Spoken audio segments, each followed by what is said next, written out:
Wallet کر کے آتی ہے کیونکہ وہ اس پر پوری نہیں اترتے. دیکھا جائے تو ایک بھی لیڈر سو فار پورا اس طرح نہیں اترتا اس اترتے. پہ. تو پوائنٹ از پاکستان میں جو اس وقت پارلیمنٹری ڈیموکریسی کا سسٹم ہے بار بار یہ کولیپس کر جاتا ہے, مارشل لا آ جاتا ہے, مارشل لا ہٹتا ہے, پھر پارلیمنٹری ڈیموکریسی لے آتے ہیں, پھر کولیپس کرتے ہیں, پھر مارشل لا بیڑا گرک کرتا ہے, پھر پارلیمنٹری ڈیموکریسی بیڑا گرک کرتی ہے, سود اور ربا کا نظام وہی رہتا ہے, سوشل ڈس آرڈر وہی رہتا ہے, کیوس اور انارکی وہی رہتی ہے, تباہ برباد ملک میں.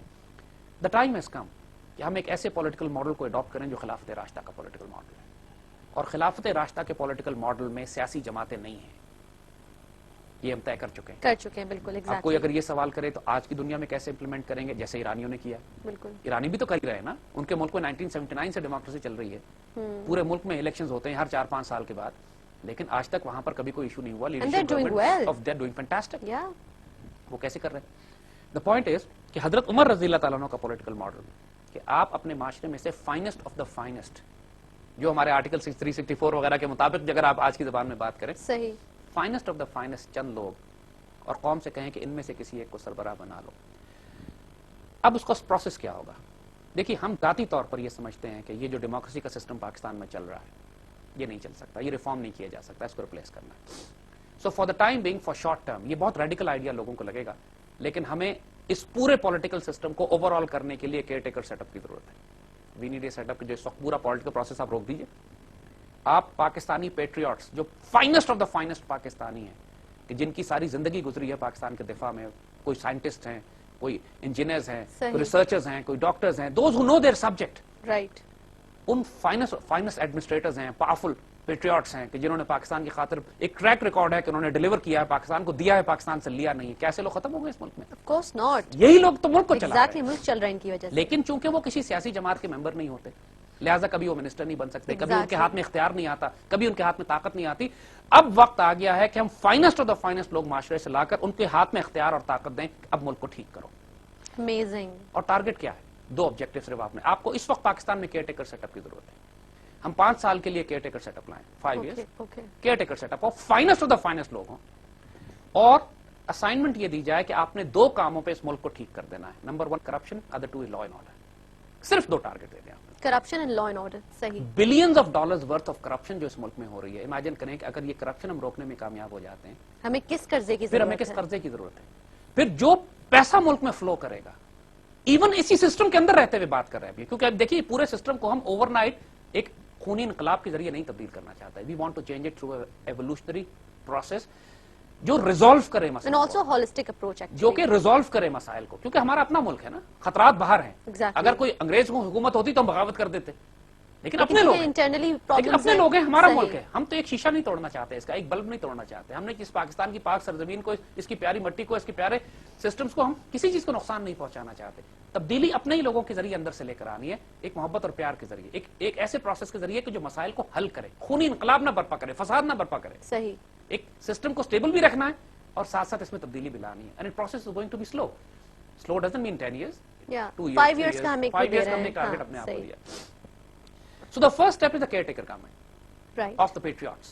ایسے لوگ کہ جو اللہ رسول سے پیار کرنے والوں, جن کا ایک, اور پیٹریوٹ کی ڈیفینیشن یہ ہے کہ جو 18 گھنٹے کام کرے, رات سوئے بھی تو خواب میں صرف پاکستان سے پیار اور محبت دیکھے, انکرپٹیبل ہو, انپرچیزبل ہو, جو کہ علامہ اقبال نے الفاظ استعمال کیے تھے قائد اعظم کے بارے میں. آپ پوری دنیا کی دولت اس کے آگے لا کے رکھ دیں اور اس کو کہیں کہ پاکستان سے خیانت کرو, تو وہ ٹھوکر سے اڑا دے اس کو. صرف یہ ایٹریبیوٹ چاہیے آج ہمیں, اور دلیر اور جرت مند ایسا ہو, شجاع ایسا ہو, بہادر ایسا ہو کہ کائنات میں کسی سے نہ ڈرے سوائے اپنے رب کے, اور اپنے ضمیر کی آواز کے آگے, اپنے ضمیر کے آگے رسوا نہ کرے اپنے آپ کو. ہم یہاں پہ ایٹریبیوٹس بھی بتا رہے ہیں, یہ ایٹریبیوٹس بتا دیا ہم نے. آپ اس کو جہاں سے مرضی لے آئیں, کوئی ایک پاکستانی لے آئیں, کسی اسکول آف تھاٹ کا ہو, کسی ریجن سے تعلق رکھتا ہو, کسی technical back ground, professional back ground, it is material. یہ ایٹریبیوٹس چاہیے ہمیں. انکرپٹیبل, انپرچیزبل, جس کو نہ خریدا جا سکے نہ بیچا جا سکے, جو کرپٹ نہ کیا جا سکتا ہو.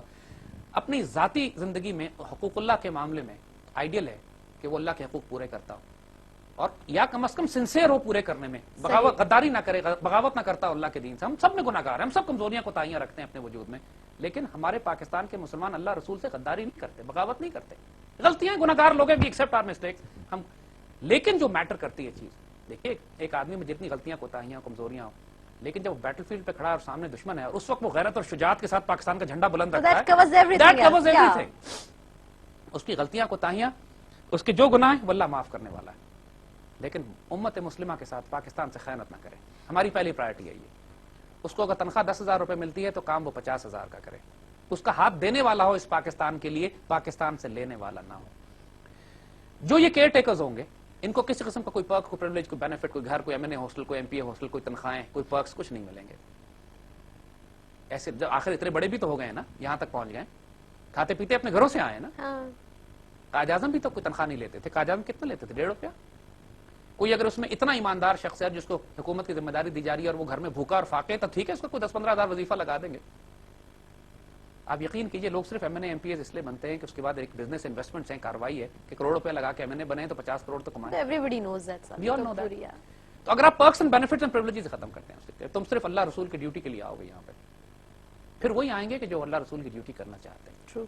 وی need a team of caretaker patriots. Simple بتا رہے ہیں ہم آپ کو, اور 5 سال کا اس کو پروجیکٹ دے دیجئے کہ کرپشن اور لا اینڈ آرڈر, 2 چیزیں تم نے ٹھیک کرنی ہے. جس نے خیانت کی پھانسی ٹانگ دے, کیونکہ یہ فساد, کیونکہ اس کی کرپشن کے نتیجے میں پورے ملک میں Accountability has to be very strict. Very strict. And number 2, فساد فی الارض. کوئی مشکل بات نہیں ہے, سب کو پتا ہے فساد فی الارض کیا ہوتا ہے, سب کو پتا ہے کرپشن کیا ہے, کیونکہ اس کرپشن کے نتیجے میں پورے ملک میں جو فساد پھیلتا ہے وہ فساد فی الارض کی ڈیفینیشن میں آ جاتی ہے. یہ خیانت جب اتنی بڑی ہو جائے کہ لاکھوں لوگ مر رہے ہیں, صحیح. جب آپ نے دوائیوں کی اور کھانے پینے کی چیزوں کی اور گندوں کی ہورڈنگ کر لی اور لاکھوں لوگ بھوکے پیاسے مر گئے, بالکل. تو پھر تو سزائے موت ہی کرپشن پہ ہوگی. Absolutely. بلکہ ایک موت بھی اس کے لیے کمزور ہے, اس کو تو زیادہ سزا ہونی چاہیے اس سے. تو دا پوائنٹ از کہ پاکستان کی پہلی ریکوائرمنٹ یہ, ہمارے پاس اگر سیدنا عمر بن عبدالعزیز جیسے لیڈرز آ جائیں جو کہ ایک مزدور کی طرح زندگی گزاریں, اپنی ذات پر کچھ نہ خرچ کریں, جو قائد اعظم کی طرح ایسے لیڈرز ہوں کہ اگر ایک 7 روپے کی کرسی بھی اضافی آ جاتی ہے تو کہتے ہیں کہ میری بہن سے اس کے پیسے لو, یہ بیت المال سے اس میں پیسے نہیں جائیں گے. اگر کیبنٹ میٹنگ ہو رہی ہے اور ADC نے پوچھ لیا کہ ان کو چائے کے ساتھ بسکٹس دیے جائیں, کیک, تو قائد اعظم پوچھتے ہیں کیوں یہ گھر سے کھا کے نہیں آتے, ان کو پانی پلاؤ. امیجن کیجئے نا, کیا یہ ہم آج نہیں کر سکتے؟ Why can't we do it today? آپ یقین کیجئے کہ ملک کا سربراہ اور کیبنٹ اس طرح بہیو کرنے لگے, پورے ملک میں ایک انقلاب برپا ہو جائے گا. مجال نہیں ہے پورے ملک میں کسی ڈپارٹمنٹ ہیڈ کی اس کے بعد کہ خیانت کرے. ان کے آپ محلات دیکھیے جا کے, کمرے دیکھیے جا کے ان کے آفیسز کے, لٹرلی 1000 گز کا پلاٹ لگتا ہے کہ صرف دفتر کا کمرہ بنا ہوا, بالکل صحیح. اور کروڑوں روپے اس میں خرچ کیے جاتے ہیں صرف اس کی اندر کی ڈیکوریشن کرنے کے اوپر. No doubt ان سے about پوچھو that. یہ کس حرام کے پیسے سے تم نے یہ سب خرچ کیا, تمہیں کس نے یہ حق دیا تھا یہ سب کچھ کرنے کا, کہ جب تمہارے دفتر کے باہر لوگ جھگیوں میں بھوکے مر رہے, اپنے بچوں کے لیے دوائی نہیں خرید سکتے, تم کو بیت المال کے پیسے دیے گئے تھے, حکومت پاکستان کے ٹیکس پیز کے پیسے تمہارے پاس دیے گئے تھے اس لیے کہ تم ان کی خدمت کرو گے, اور یہ تم نے حشر کیا. اکاؤنٹیبلٹی. نمبر 2, جب پولیٹیکل لیڈر اپنی سادے ہوگی, So caretaker government. Care taker government جو کہ پیٹریوٹس کی ہو, کہ جو 5 سال کے لیے آپ اس کو 2 اسائنمنٹ دے دیں. کرپشن کا خاتمہ تم نے کرنا ہے, لا اینڈ آرڈر ٹھیک کرنا ہے. یقین کیجئے پورے ملک کے ایگزسٹنگ سسٹمز بھی ہیں وہ ڈیلیور کرنے لگیں گے. اوور نائٹ آپ فیل کریں گے کہ سسٹم ڈیلیور کرنے لگیں. Great. So the step 2 comes. یہ گریجول سٹیپ کی چونکہ ہم بات کرتے ہیں, صحیح, پہلا یہ صحیح, پروسیس ہے. صحیح. اس پروسیس میں جو کیئر ٹیکرز ہوں گے, they will reform the judicial and the economic system also. Okay. وہ اس پر کام شروع کریں گے.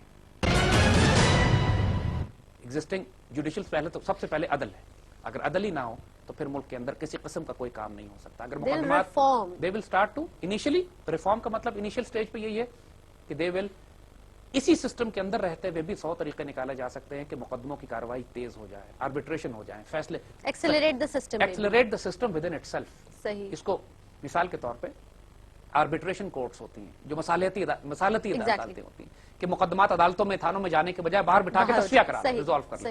ماڈرن سسٹم میں بھی, ماڈرن جوڈیشل سسٹم میں بھی آربیٹریشن کا کانسیپٹ ہے کہ بھئی آپس میں بیٹھ کے مسئلہ تصفیہ کر لو.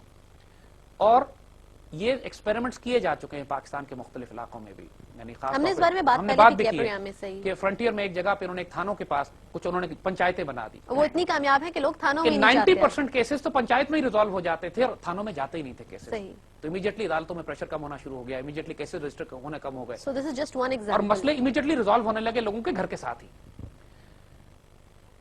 جو پولیٹیکل سسٹم جس کی ہم بات کر رہے ہیں, ایک دفعہ یہ کیئر ٹیکر سیٹ اپ 4-5 سال تک اگر آپ اس طرح چلا سکے کہ جو ملک سے کرپشن کا خاتمہ کرے اور لا اینڈ آرڈر بہتر کر دے, تو پورے ملک کی اکانومی ایسی ٹیک آف کرے گی. ملک میں اٹ سیلف لوگوں میں پھر جب سوچیں امن و امان ہوگا, انویسٹمنٹس بھی ہوں گی, لوگ پیسے بھی لے کر آئیں گے, خود بخود سائیکل آف لائف اتنی تیزی سے چلنا شروع کر دے گا کہ اگر لوگوں کو پتا ہے کہ ہمیں رشوت نہیں دینی, حرام نہیں کھلانا پڑے گا کسی کو, سسٹم ہم اپنے پیسے لے کر آ سکتے ہیں, ہمیں اپنی اس بات کا خطرہ نہیں ہے کہ جان مال عزت آبرو محفوظ ہے یا نہیں ہے.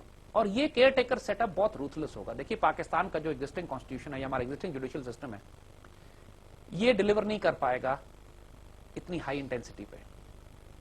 تو ہمیں اس کے لیے اسپیشل کورٹس بنانی پڑیں گی. ہمیں اس کے لیے جہاں پہ سول کیسز ہیں ان کو تو آربیٹریشن اور سارا معاملہ آپ ریزالو کر سکتے ہیں, لیکن جو کرمنل کیسز ہیں, جب فساد فی الارض کی بات ہے, لا اینڈ آرڈر کی بات کی ہے, صحیح, لا اینڈ آرڈر کا تعلق فساد فی الارض سے, اسپیشل کورٹس کرپشن کا تعلق فساد فی الارض سے, یہاں وہ معاملات ہے کہ جہاں پر آپ کو براہ راست امیڈیٹلی قاضی کورٹس ایسی بنانی پڑیں گی جو انسٹنٹینیس فیصلہ کریں, امیڈیٹ فیصلہ کریں. ایک شخص جس نے 10 آدمی قتل کیے ہیں, 100 آدمی قتل کیے, خود کش حملہ آوروں کو ٹرین کرتا تھا, پکڑا گیا ہے, تو اس کے لیے 2 سال 10 سال مقدمہ چلانے کی ضرورت نہیں ہے, 15 منٹ میں میٹر ریزالو کریں. اور ایگزامپل سیٹ کریں. اور ایگزامپل چائنا میں ایسے ہی ہوتا ہے. چائنا میں وہ صبح مقدمے کا صبح آدمی کا ٹرائل کرتے ہیں, شام کو گولی مارتے ہیں, اور جو گولی مارتے ہیں پھر گولی کے پیسے بھی اس کے خاندان سے لیتے ہیں کہ ہم نے 1 روپے کی گولی ضائع کی تمہاری.